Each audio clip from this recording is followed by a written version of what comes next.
Salam, xoş gördük dəyərli Cəbhə TV izləyiciləri, canlı yayımda yenə qarşınızdayıq. Bugün konkret mövzumuz var. Qərbi Azərbaycanla bağlı danışacağıq. Qərbi Azərbaycana qayıdış və sonrakı hazırda gedən proseslər və perspektivdə gözlənilən hadisələr, məsələlərlə bağlı müzakirə edəcəyik. Studiyamın qonağı var. Studiyamızın qonağı Qərbi Azərbaycan İcmasının Qadınlar Şurasının İdarə Heyətinin üzvü, Ana Vətən Partiyasının sədr müavini, deputat Günay Ağamalıdır. Xoş gəlmisiniz.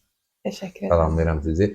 Yer gəlmişəm, Məhərrəmin ayının artıq 5-ci günüdür. Oruç tutanların hər birinin hansı niyyətlə tutulacaq, hamısının qəbul olmasını diləyirəm. Qərbi Azərbaycanla bağlı başlayacağım elə. Qərbi Azərbaycandan Zəngəzurdan qayıdırıq deyə bir başlıq qoymuşam. Başlıqdan məqsəd odur ki, yəni Zəngəzur dəhlizi əsas məsələlərimizdən, dövlətin gündəmdə olan məsələlərdən biridir. Eyni zamanda Qərbi Azərbaycanlıların öz doğma yurd yuvalarına qayıtması məsələsi gündəmdə və bu ilə bağlı dövlət çox önəmli işlər görür. Xüsusilə də elə 2022-ci ilin 24 dekabrında Qərbi Azərbaycan İcmasının yaranması və sonraki fəaliyyəti bu istiqamətdə atılan addımlar təbii ki, sizin də o prosesin içində sizə daha dolu məlumat verəcəksiniz. Ümumi olaraq bu proses necə gedir, nələr gözlənilir? Təşəkkür edirəm dəvətinizə görə Vilayət bəy sizə. Çox doğru vurğuladınız. 2022-ci ilin dekabr ayının 24-də möhtərəm cənab prezident İlham Əliyev Qərbi Azərbaycan İcmasının inzibati binasının tanışlığı günündə Qərbi Azərbaycana qayıdışın bugün dövlətimizin prioritet vəzifələrdən olduğunu önə çəkdi və təbii ki, hər bir Qərbi Azərbaycandan olan soydaşımızın sanki ürəyindən bir xəbər gəldi. Siz yəni ki, bunu bir jurnalist olaraq, araşdırmaçı olaraq bilirsiniz ki, ümumiyyətlə bizim Qərbi Azərbaycandan olan soydaşlarımız, içi mən daxil, biz hər zaman Qərbi Azərbaycan eşqi ilə yaşamışıq. Düzdür, mən özüm şəxsən Qərbi Azərbaycanda doğulmamışam, amma Qərbi Azərbaycanlı kökənliyəm. Atam, anam, nənələrim, babalarım, soy kökümüz Qərbi Azərbaycandandır və biz uşaqlıqdan Qərbi Azərbaycan, qulaqlarımız Qərbi Azərbaycan eşidib, ürəyimiz Qərbi Azərbaycan sevdası ilə döyünübdür. Təbii ki, bu məsələlər bizim üçün hər zaman bir ürək yanğısı olubdur. Bugün isə bu məsələnin deməli, dövlətimiz tərəfindən önə çəkilməsi və xüsusilə Qərbi Azərbaycan icmasının yaranması və bu icmanın ətrafında soydaşlarımızın sıx birləşməsi və bütün bu proseslərin ölkə başçımız cənab prezident İlham Əliyevin rəhbərliyi altında keçirilməsi hər bir Qərbi Azərbaycana olan soydaşımıza böyük ümidlər verir və biz o anın, o günün çox tezliklə olacağına inanırıq. Ümumiyyətlə, bu məsələlərdə rəsmi İrəvan, yəni Ermənistan özünü o qədər də yəni, bizi, yəni üzərimizə gələrək özünün səhvlərini görməzdən gəlir hər zamanki kimi. Təbii ki, bu fərqi yoxdur. Paşinyan oldu, digər dövlət rəsmisi oldu. Yəni, onların xislətindən gələn bir yanaşmalarıdır. Mən hesab edirəm ki, onlar artıq tarixin həqiqəti ilə barışmalıdırlar. Qərbi Azərbaycan torpağı Azərbaycanın əzəli və tarixi torpağıdır. Mən çox böyük ürək yanğısı ilə xüsusilə onu qeyd etmək istərdim ki, bizim nə qədər soydaşlarımız Qərbi Azərbaycan torpağı həsrəti ilə dünyasını dəyişdilər. Lakin bugün onların davamçıları var, bugün onların nəslini davam edənlər var. Təbii ki, bütün bunlarla yanaşı biz Paşinyanın nə deməyindən asılı olmayaraq qarşımıza bir hədəf qoymuşuq və xalq olaraq ölkə başçımızın ətrafında sıx birləşmişik və Qərbi Azərbaycana qayıdış üzərində çox böyük sevgi ilə, necə deyərlər, inamla addımlayırıq. Bugün çox maraqlı bir məqam həm də bizim diqqətimizi çəkir, Vilayət bəy. Paşinyan öz çıxışlarında qeyd edir ki, Xankəndindən, Qarabağdan öz xoşları ilə gedən ermənilər qayıtsınlar. Onlara əvvəla heç kəs deməmişdi ki, gedin. Onlar özləri getdilər. Bəli, canlı şəkildə biz telekanallardan bunu izlədik. Özləri öz dilləri ilə bunları deməli etiraf etdilər. Lakin bu gün Paşinyan nədənsə cəmiyyətin öz cəmiyyətinin və özünün maraqlarına təbii ki maraqlarından çıxış edərək deyir ki, Qərbi Azərbaycandan olan soydaşlarımızın qayıtması sanki mümkünsüzdür. Yaxşı, sən istəyirsən ki... Hətta müsahibəsinin birində onu təxribat kimi adlandırmış. Azərbaycanın bu tələbi təxribatdır. Biz sanki onların torpaqlarına iddia kimi. Bəli. Əslində, çox üzr istəyirəm, biz Ermənistanda bir növ güzəşt edirik. O zaten bizim tarixi torpaqlarımızdır. Biz o torpaqları istəmirik. Sadəcə geri qayıtmaq istəyirik. Yaşayış hüququmuzu istəyirik. Bəli. Və bütün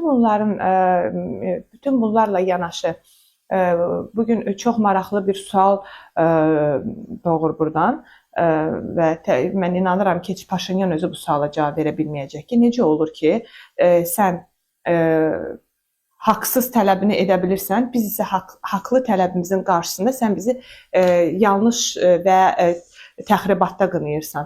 Yəni, mən hesab edirəm ki, bütün bunlar Paşinyanın sözləri olaraq elə yerində qalacaqdır və biz qarşıya qoymuş olduğumuz prioritet məqsədimizə, vəzifəmizə çatacağıq. Qərbi Azərbaycan bizi gözləyir, Qərbi Azərbaycan hər bir soydaşını gözləyir, Qərbi Azərbaycanda bizim uyuyan babalarımızın, nənələrimizin, əcdadlarımızın məzarları, ruhları bizi gözləyir və biz bütün, necə ki 44 günlük vətən müharibəsi zamanı biz özümüz, öz gücümüzə, istər hərbi gücümüzə, istər iqtisadi gücümüzə birləşdik ölkə başçısının ətrafında. Dövlət, ordu, xalq birliyi oldu. Heydəmdə çox möhtəşəm bir birlik formalaşmışdı. Bəli, həqiqətən çox möhtəşəm bir birlik idi və biz həmin o birliyi formalaşdıraraq dəmir yumruq əməliyyatını böyük uğurla həyata keçirdik. Ondan sonra 23 saatlıq antiterror əməliyyatı zamanı biz artıq suverenliyimizi tam bərpa etdik və Azərbaycanın gücünü, qüdrətini bütün dünyaya bəyan etdik. Yəni, bundan qorxan Paşinyan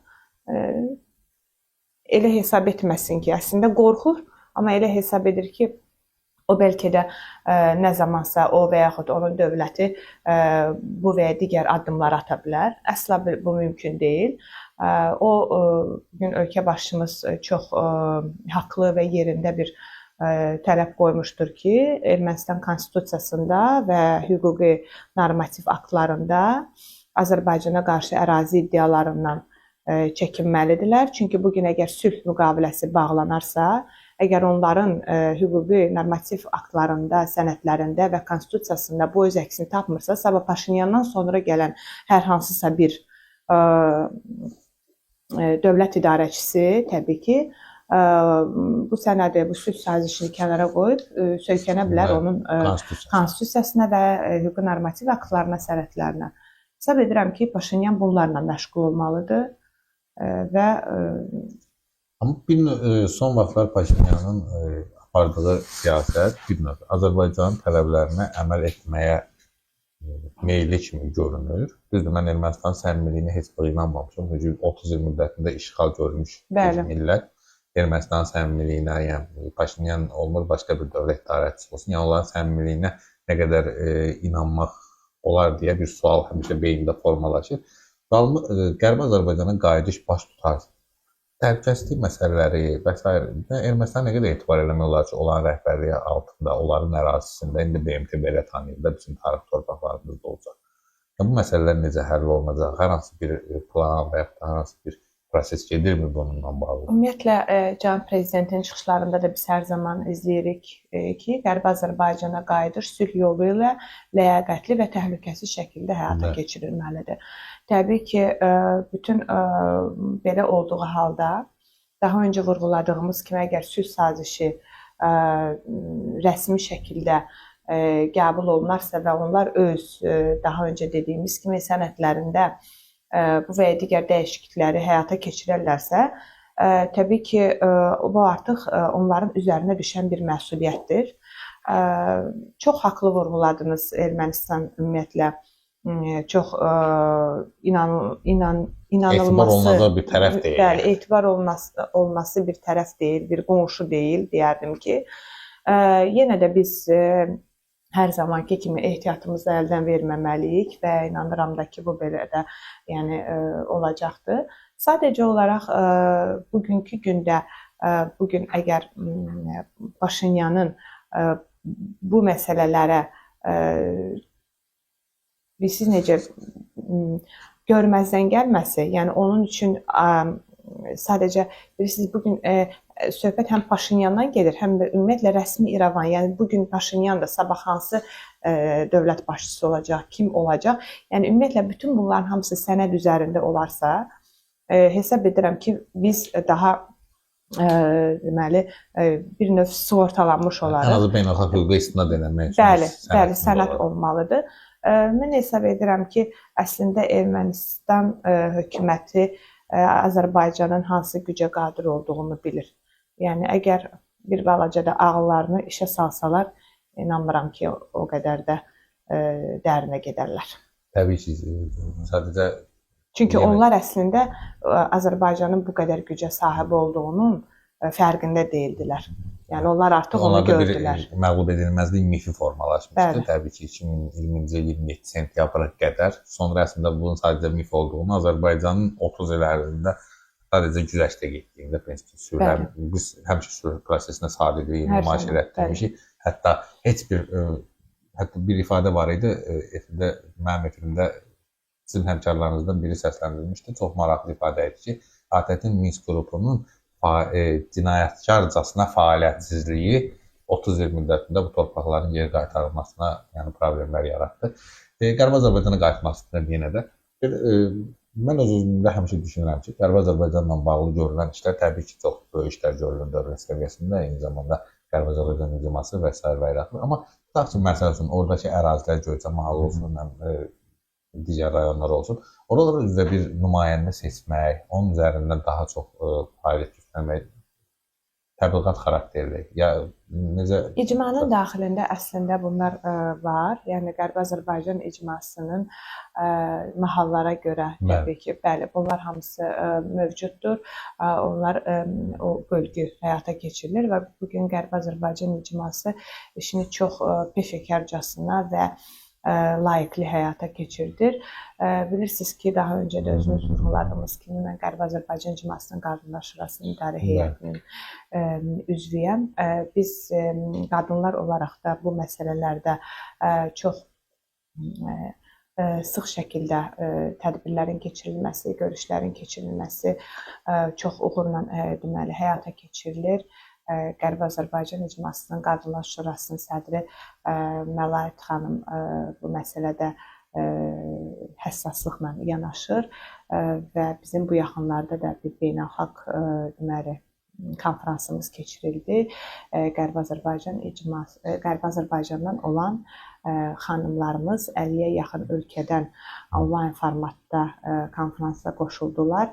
İnanın səmimiyyətimə ki, müxtəlif ölkələrdən qoşulan xanımlarımızın gözlərində, sözlərində, ürəklərində bir vətən sevdası, vətən həsrəti vardı, Qərbi Azərbaycan həsrəti var idi və onlar da öz üzərlərinə düşən, özlərinə mənəvi borc hesab etdikləri Qərbi Azərbaycan məsələsində də çox duyğusallıq və həssaslıq nümayiş etdirdilər və görülən işlərdən də görünür ki, onlar vətəndən, Azərbaycandan uzaqda olsalar da, vətəndən qürbətdə olsalar da bu məsələdə çox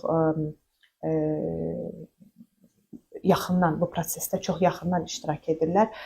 Təbii ki, bu çox sevindiricidir. Bilirsiniz ki, Azərbaycan qadınları hər zaman digər xalqların qadınlarına, xanımlarına seçiliblər. Öz mərdlikləri ilə, qəhrəmanlıqları ilə. Bu məsələlərdə də Azərbaycan qadınının bu şəkildə yanaşması, bu şəkildə istiliyi, doğmalığı həqiqətən də ürək açır. Və mən bir məsələni də diqqətinizə çatdırmaq istərdim. Cənab Prezidentin 2022-ci il 24 dekabr tarixində bu Qərbi Azərbaycanla bağlı məsələləri, prosesləri önə çəkəndən sonra 2023-cü ilin yanvar ayının 22-sində biz deməli mən Ana Vətən Partiyasının Rəhim Qanlar Şurasının sədriyəm, həm də sədr müaviniyəm. Biz deməli Qərbi Azərbaycana qayıdışa dəstək qrupu yaratdıq. Sosial şəbəkələrdə bunu bir platforma şəklində yaratdıq. Sosial media hesabları yaradıldı, həm Facebookda, Instagramda, Telegramda və biz artıq həm icmanın keçirilmiş olduğu tədbirləri, görüşləri, ümumiyyətlə Qərbi Azərbaycan tarixini, Qərbi Azərbaycanın olan həqiqətləri, bununla bağlı ölkə başçısının çıxışlarını geniş şəkildə yaymağa başladıq və xeyli sayda insanlar toplaya bildik həmin qrupa. Bugün də həmin qrupumuz, yəni platformamız uğurla davam edir, həyata keçirir öz işlərini və mən xüsusilə də buradan sizin efir vasitəsilə fürsətdən istifadə edib Qərbi Azərbaycandan olan bütün soydaşlarımızı, xüsusilə qadınlarımızı bu məsələlərdə sosial media üzərində aktiv olmağa səsləyirəm. Bilirsiniz ki, bugün bütün dünya sosial media üzərindən istər yayımların izlənilməsi, istər hər hansısa bir paylaşımlara baxış. Mən deyərdim ki, bugün bəlkə televiziyadan daha çox sosial media üzərində qurulubdur. Bu günümüzün reallığı. Reallığıdır, bəli. Və ən əsası isə bugün hər bir kəs, xüsusilə mən qeyd etmək istərdim ki, beynəlxalq təşkilatlar, xarici səfirliklər, ümumiyyətlə diplomatik korpusların nümayəndələri, ümumilikdə, yəni bugün hər kəs deyərdim ki, məlumatları Google-dan, yəni sosial şəbəkələrdən alırlar. Və mən hesab edirəm ki, bugün əgər qadınlarımız sosial media üzərində aktivlik göstərərlərsə və bu məlumatların yayılmasında xüsusilə hashtaglərdən, düzgün hashtaglərdən istifadə edərlərsə, bu əslində bizim bu Qərbi Azərbaycan məsələmizə, Qərbi Azərbaycana qayıdış prosesini dünyaya biz geniş auditoriyaya çıxartmış olarıq. Son fərqli dillərdə yayırsınız da, yəni bəli, Azərbaycan, rus və ingilis dillərində yayırıq. Ən əsası həm məlumatları, həm də hashtagləri hər iki dildə yayılması ilə yayılması ilə məşğul oluruq və təbii ki, şəxsən mənim özümün Twitter, o zaman Twitter X sosial şəbəkəsidir. Bununla bağlı bir neçə profilim ermənilər tərəfindən şikayət olundu. Belə deyim də, bağlanması ilə bağlı biz heç cür onları bərpa edə bilmədik. Onlar ilə şəbəkələri vurduqca biz yenisini açırdıq və bu şəkildə də olacaq. Biz getdiyimiz yolda qəsrə usanmayacağıq və Qərbi Azərbaycan haqlı belə deyim, tələbimiz, Qərbi Azərbaycana qayıdışı olan haqlı tələbimiz də inşallah cənab prezidentimizin rəhbərliyi altında və Tanrının qisməti ilə reallaşacaqdır. Mən bir ara görürdüm Qərbi Azərbaycan icması və Qərbi Azərbaycanla bağlı yazılarda erməni dilində müraciətlər olur. Son vaxtlar yoxdur.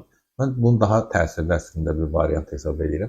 Siz paylaşımlarınızda həm də Ermənistan ictimaiyyətinə müraciət formasında bu erməni dilində yayılması, kimi şeylər haqqında, yəni gələcəkdə belə planlar varmı? Əslində bunun üzərində düşünürük biz.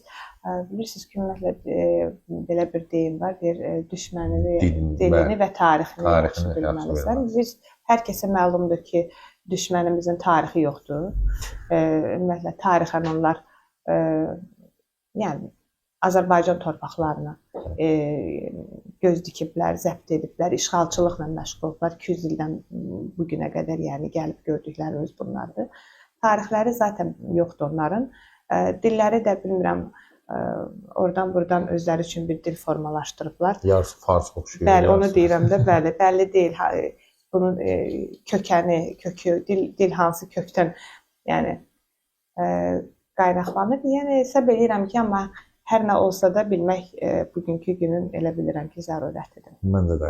Bəli. Çünki biz yenə deyirəm, biz qayıdış planlayırıqsa, o dillə bağlı onların Ermənistan ictimaiyyətini buna bu və ya digər formada hazırlamaq lazımdır. Yenə deyirəm, Paşinyan və Ermənistan ümumi iqtidarı hakimiyyətinə etibar eləmədiyi üçün onu da biz eləməliyik. Bəli, onu da bəli. Haqlısınız.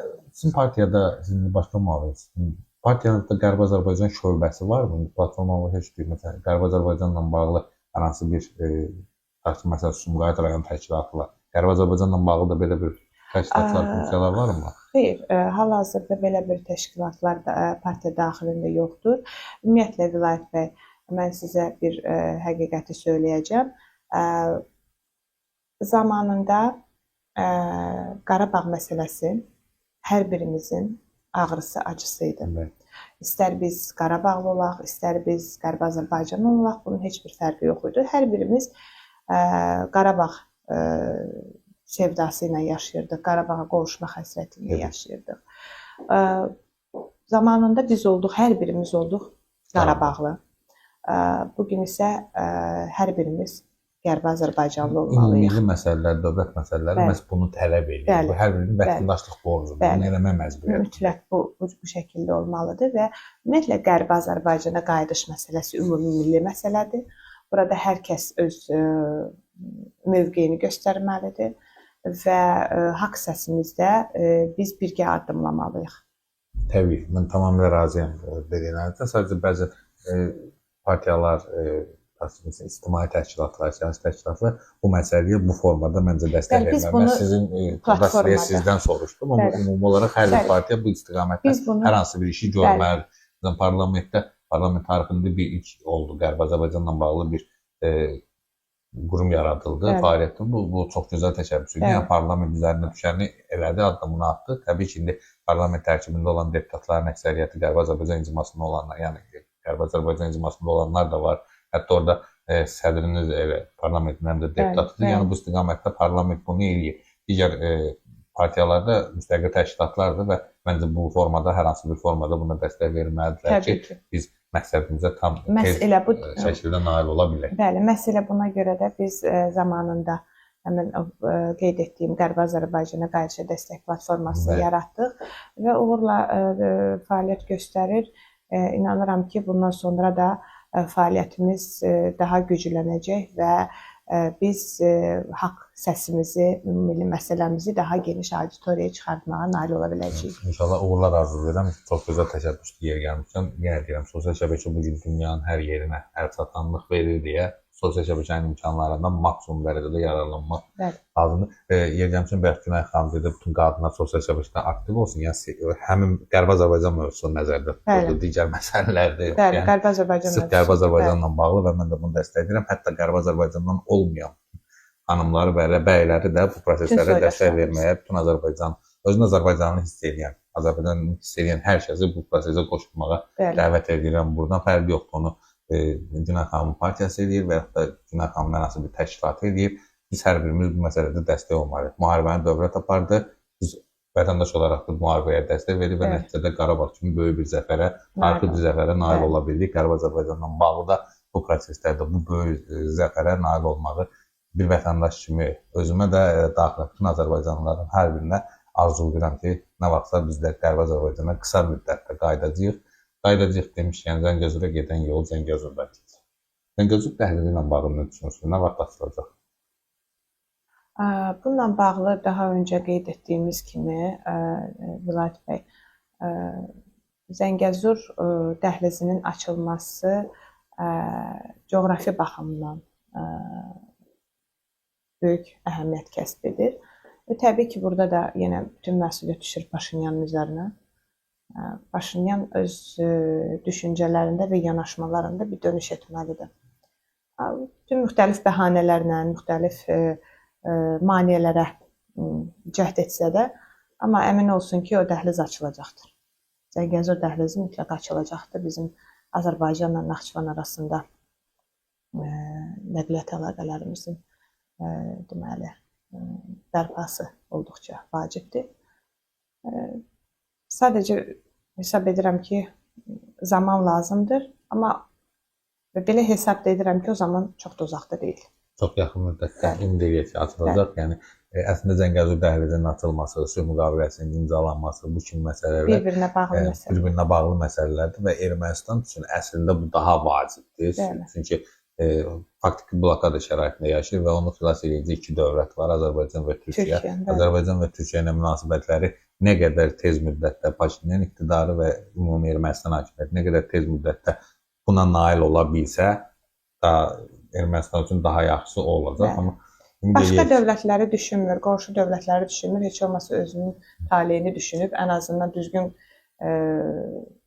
nəticələrə gəlməlidir. Siz bayaq çox maraqlı bir söz dediniz, yəni bu müharibəyə, 44 günlük müharibəyə qədər Ermənistan elə bilirdi ki, güclüdür, Azərbaycan zəifdir, amma nəticədə indi Azərbaycanın gücünü görüblər və bir növ artıq Ermənistan, Azərbaycan və Türkiyənin tərəflərini söhbət sərhədlərin açılması və sülh prosesi ilə bağlı gedir. Əməl eləməyə bir növ məcburdur, artıq məhkumdur. Başqa çıxış yolu yox. Rəylərdə maraqlı suallar var idi. Daim Qərbi Azərbaycan məsələsini gündəmdə saxlayır, saxlamalıdır. Hər bir Azərbaycanlının bu.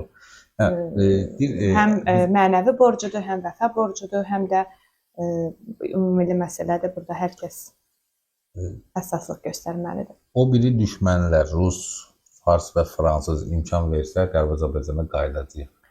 Bugün hər kəsə bəllidir ki, əslində Ermənistan Fransadan aldığı o silah yardımları ilə özündə bir balaca güc hiss eləyir və bura həm də mən Hindistanı da əlavə edərdim.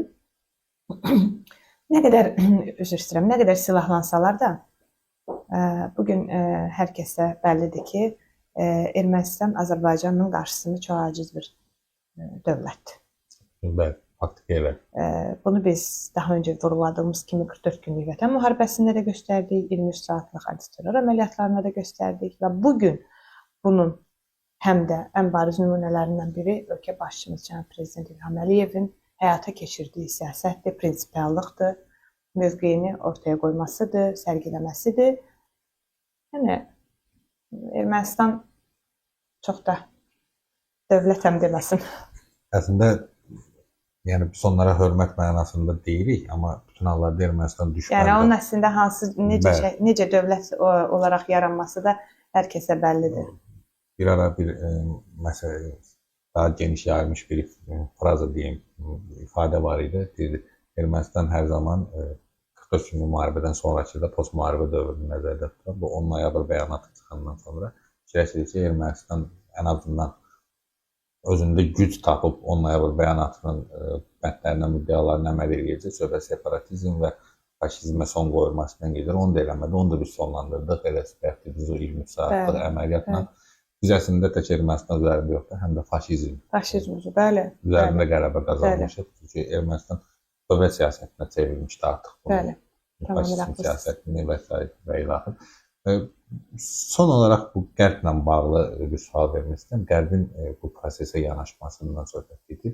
Sülh prosesində iştirak edən və digər formada ölkələr var. Məsələn, Rusiya bir müddət vasitəçilik elədi. Vaşinqton platforması var idi, Brüssel platforması var idi, Praqada müəyyən bir görüşlər keçirildi. Bu görüşlərin heç birinin nəticəsi olmadı faktiki olaraq.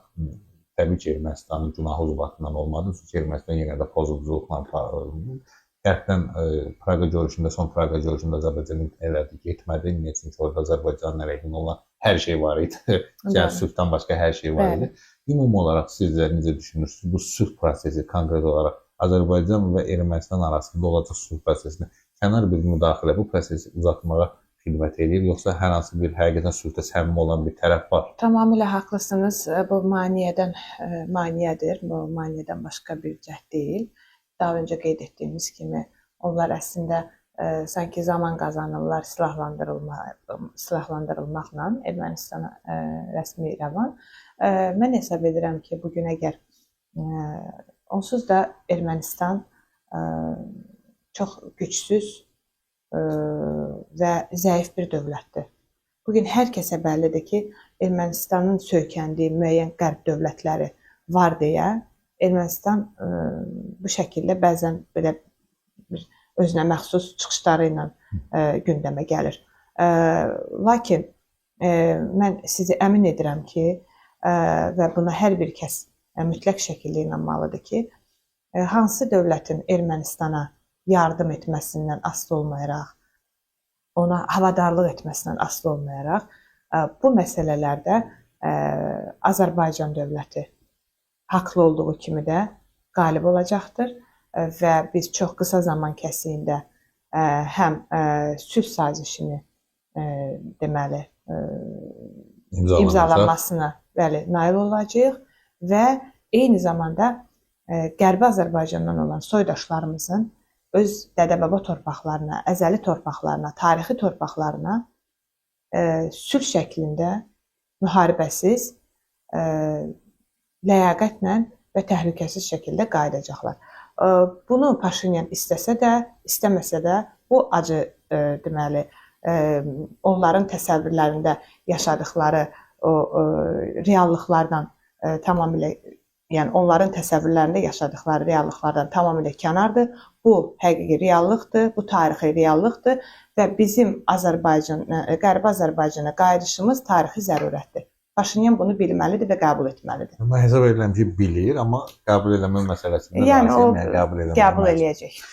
Başqa variantı yoxdur onun. Xanım, çox təşəkkür edirəm. Çox maraqlı yanaşmalarınız var. Biz ilk dəfədir canlı yayında sizinlə görüşürük. Çox hesab edirəm ki, kifayət qədər maraqlı bir müzakirə oldu. Təşəkkür edirəm. Tamaşaçılara bir daha xatırlatma edeyim.